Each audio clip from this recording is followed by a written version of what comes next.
اعوذ باللہ من الشیطان الرجیم بسم اللہ الرحمن الرحیم۔ عرب ہی نہیں بلکہ پوری دنیا میں اللہ کو چھوڑ کر کے لاکھاں اور کروڑاں معبود تھے۔ اللہ کو چھوڑ کے سارے لوگوں کی پوجا کی جا رہی تھی۔ کوئی درخت کو پوجتا تھا، کوئی پتھر کو پوجتا تھا، کوئی پیروں کو پوجتا تھا، کوئی شیطان کو پوجتا تھا، کوئی کاہنوں اور عرافوں کو عبادت کیا کرتا تھا۔ کسی نے قبر کے اوپر مزار بنا رکھے تھے۔ ساری یہ برائیاں پائی جا رہی تھی، حتیٰ کہ خانہ کعبہ جو دنیا کا سب سے مقدس مقام ہے، اتنا پاک کوئی اور مقام ہو سکتا ہے؟ اتنی مبارک کوئی اور جگہ ہو سکتی ہے؟ اس کے ارد گرد بھی بتوں کے ڈھیر لگے ہوئے تھے۔ 1 2 نہیں، 360 بت کہا جاتا ہے۔ بلکہ طواف تو کرتے تھے اللہ تعالی کے لیے، بیت اللہ شریف کا۔ لیکن ابھی شاید آگے بتلاؤں آپ کو کہ طواف کرتے ہوئے زمزم کے پاس جو 2 بت رکھے ہوئے تھے، طواف جس طریقے سے حجر اسود کو چومتے تھے اور بوسہ دیتے تھے، ایسے ہی ان بتوں کو چوم کر کے تب آگے بڑھا کرتے تھے۔ خالص اللہ کے لیے جو کام ہونا چاہیے اس میں بھی ملاوٹ، یہ تھی بتوں کا تصور تھا۔ لیکن ساری زندگی میں اپنی صلی اللہ علیہ وسلم نے کبھی بھی کسی بت کی نہ پوجا کی نہ اسے ہاتھ لگایا۔ بلکہ صرف یہی نہیں، نبی کریم صلی اللہ علیہ وسلم اپنی زندگی میں اس پر کڑھتے تھے، چڑھتے تھے، حتیٰ کہ اگر کوئی آپ کے سامنے ان بتوں کی قسم کھاتا تھا تو اس پر بھی آپ کو تکلیف ہوا کرتی۔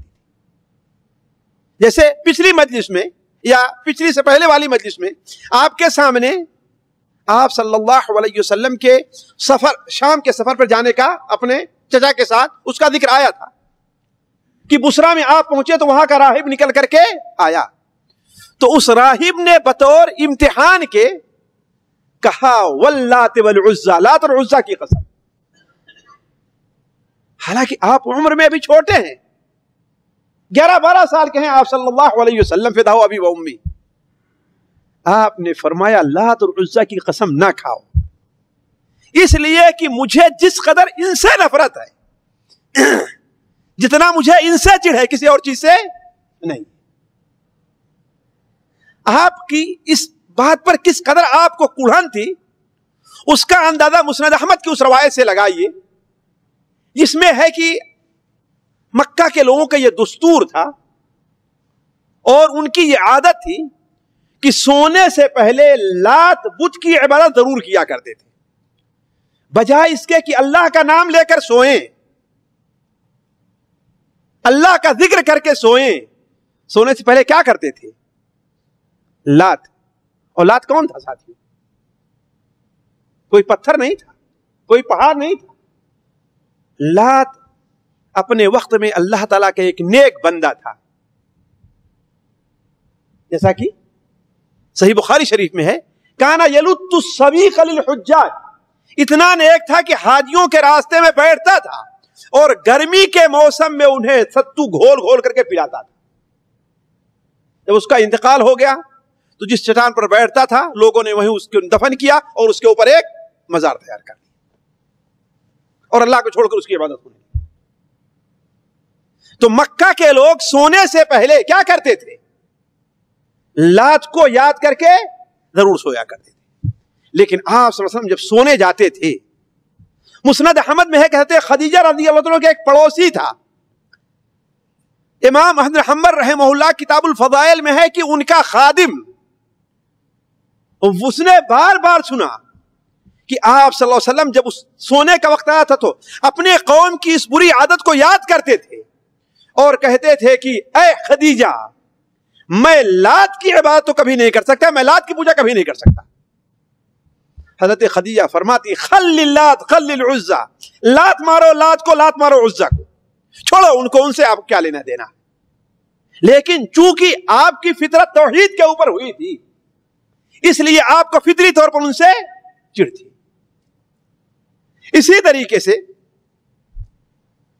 امام حاکم رحمہ اللہ اپنی کتاب مستدرک حاکم میں اور امام طبرانی رحمہ اللہ اپنی کتاب معجم طبرانی کبیر کے اندر حضرت زید ابن حارثہ رضی اللہ تعالی عنہ، آپ جانتے ہیں کہ آپ کے غلام آزاد کیے ہوئے، بلکہ ایک وقت آیا کہ آپ نے انہیں اپنا بیٹا بنا لیا تھا. انہیں لوگ زید ابن محمد کہا کرتے تھے. بعد میں موقع ملا تو ان کی تھوڑی سیرت آپ کے سامنے ہو سکتا ہے کہ اس سیرت کے دروس کے دوران آئے. وہ بیان کرتے ہیں کہ میں آپ صلی اللہ علیہ وسلم کے ساتھ ایک بار بیت اللہ شریف کا طواف کر رہا تھا. تو عرب کے لوگ جب بیت اللہ شریف کا طواف کرتے تھے تو جہاں حجر اسود کو چھوتے اور چومتے تھے وہیں زمزم کے پاس اصاف اور نائلہ جو یہ بت رکھے تھے. پھر اس کے بعد انہیں اٹھا کر کے انہوں نے صفا اور مروہ پر رکھ دیا تھا تو ان کو بھی چھوا کرتے تھے.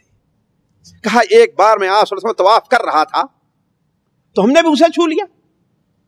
آپ نے فرمایا لا تمسح، اسے چھوؤ نہیں. لیکن ظاہر بات ہے مجھے ابھی اتنی تمیز نہیں تھی، نہ آپ صلی اللہ علیہ وسلم نے ابھی توحید کی دعوت دینی شروع کی، ابھی آپ کو نبوت ملی ہی نہیں تھی. فطری طور پر اللہ تعالیٰ کی توفیق سے آپ ان بتوں کی پوجا نہیں کیا کرتے تھے.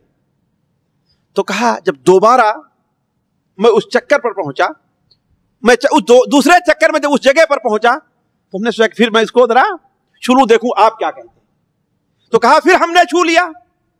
تو آپ صلی اللہ علیہ وسلم ہماری طرف غصے سے دیکھے اور کہا کیا ہم نے تمہیں اس سے منع نہیں کیا؟ کیا ہم نے تمہیں اس سے منع نہیں کیا؟ اس کے بعد کہتے ہیں کہ اس کے بعد سے ہم نے کبھی بھی کسی بت کو نہیں چھوا، اور نہ نبی کریم صلی اللہ علیہ وسلم نے مستلم صنما قط، آپ صلی اللہ علیہ وسلم نے کبھی کسی بت کو چھوا تک نہیں ہے. پوجا کرنے کے بعد تو دور کی، یہاں تک کہ اللہ تعالیٰ نے آپ کو نبوت سے سرفراز کر. جاہلیت کے زمانے میں ایک اور بڑی بدعت تھی. وہ کیا کہ لوگ غیر اللہ کا ذبیحہ لات کے نام پر ذبح کرتے تھے، اصاف اور نائلہ کے نام پر ذبح کرتے. واللہ میں ہمیشہ یہ کہتا ہوں کہ غیر اللہ کو چھوڑ کر کے جس کی لوگ عبادت کرتے ہیں، جن چیزوں کی، اس کام میں وہ بالکل عقل سے عاری ہوا کرتے ہیں، ان کی عقل نہیں کام کرتی. یہی وجہ ہے کہ شیطان بسا اوقات ان کو ایسی چیز کی پوجا پر مجبور کرتا ہے جو چیز خود گمراہ، حتیٰ کہ شیطان کی پوجا کروانے لگتا ہے. اصاف اور نائلہ تھے کیا؟ حضرت عائشہ رضی اللہ عنہا بیان فرماتی ہیں کہ یہ دونوں مرد اور عورت تھے. کہا کہ ہم بچپن سے سنتے آئے ہیں کہ یہ دونوں مرد اور عورت تھے. خانہ کعبہ کا یہ شام کو طواف کر رہے تھے اور طواف کے دوران ان دونوں کی نیت میں فطور آیا تو بری نیت سے ایک دونوں کو چھوا تو اللہ تعالیٰ دونوں کو پتھر بنا دیا. وہیں تو لوگوں نے کیا کام کیا؟ اٹھا کر کے حرم شریف کے قریب زمزم کے پاس انہیں رکھ دیا تاکہ لوگوں کو عبرت ہو، تاکہ لوگوں کے لیے باعث عبرت بنے. لیکن نتیجہ کیا نکلا؟ کچھ وقت گزرنے کے بعد وہ انہی کی عبادت کرنا شروع کر دی، انہی کی عبادت کرنا شروع کر دی. تو عرض کرنے کا مقصد یہ ہے کہ جو لوگ اس قسم کی غلط راہ اختیار کرتے ہیں، شیطان انہیں بسا اوقات ایسی باتوں پر ابھارتا ہے اور لے جاتا ہے جو عقل و سمجھ ہر ایک سے دور رہا کرتی ہے. تو لوگ کیا کرتے تھے؟ اپنے بتوں کے نام پر ذبح کیا کرتے تھے. تو آپ صلی اللہ علیہ وسلم مقام بلدہ میں ایک بار تھی، جو آج کل جہاں ظاہر ہے اور شہداء اس کے قریب ایک مقام تھا. وہاں پر آپ صلی اللہ علیہ وسلم کی ملاقات ہوئی ایک نیک بندے سے، ایک اللہ تعالیٰ کے نیک اور صالح شخص سے، زید ابن عمرو ابن نفیل. کیا نام تھا ان کا؟ یہ جانتے ہیں کون تھے؟ زید ابن عمرو ابن نفیل. یہ حضرت سعید ابن زید جو ان 10 صحابہ میں ہے جنہیں اللہ کے رسول صلی اللہ علیہ وسلم نے جنت کی خبری دنیا میں دی تھی، ان کے والد تھے. اور یہ ان لوگوں میں تھے جنہوں نے بت کی پوجا کو چھوڑ دیا تھا اور صرف ایک اللہ تعالیٰ کی عبادت کیا کرتے تھے اور کہتے تھے کہ میں اکیلے ہوں جو ملت ابراہیمی پر. قریش کے لوگوں کو منع کرتے تھے, خانہ کعبہ کو ایسے ٹیک لگا کر کے بیٹھتے اور کہتے اے قریش کے لوگوں, عیب ہے تمہارے اوپر, شرم آنا چاہیے تم کو کہ بکری کو پیدا کس نے کیا ہے؟ اللہ تعالیٰ نے. آسمان سے بارش اس کے لیے کس نے نازل کی ہے؟ اللہ تعالیٰ نے. زمین سے سبزہ اس کے لیے کس نے اگایا ہے؟ یہ سارا کام اللہ تعالیٰ نے کیا, اور لے جا کر تم اسے کس کے نام پر, غیر اللہ کے نام میں ذبح کرتے ہو, بتوں کے نام پر جا کے قربان کر رہے ہو, بھیڑ چڑھا رہے ہو, نظر دے رہے ہو, نظر پیش کر رہے ہو. تو یہ موحد تھے. آپ صلی اللہ علیہ وسلم کے سامنے اس مقام پر کچھ کھانا پیش کیا گیا تو آپ نے فرمایا میں اس کھانے کو نہیں کھاتا. کیوں؟ اس لیے کہ تم لوگ اپنے بتوں کے نام پر ذبح کرتے ہو. اور حضرت زید ابن عمرو ابن نفیل کے سامنے ہی پیش کیا گیا تو انہوں نے کھانے سے انکار کر دیا. تو آپ صلی اللہ علیہ وسلم اپنی زندگی میں آپ نے غیر اللہ کا ذبیحہ بھی نہیں کھایا. كنتم خير أمة أخرجت للناس تأمرون بالمعروف وتنهون عن المنكر وتؤمنون بالله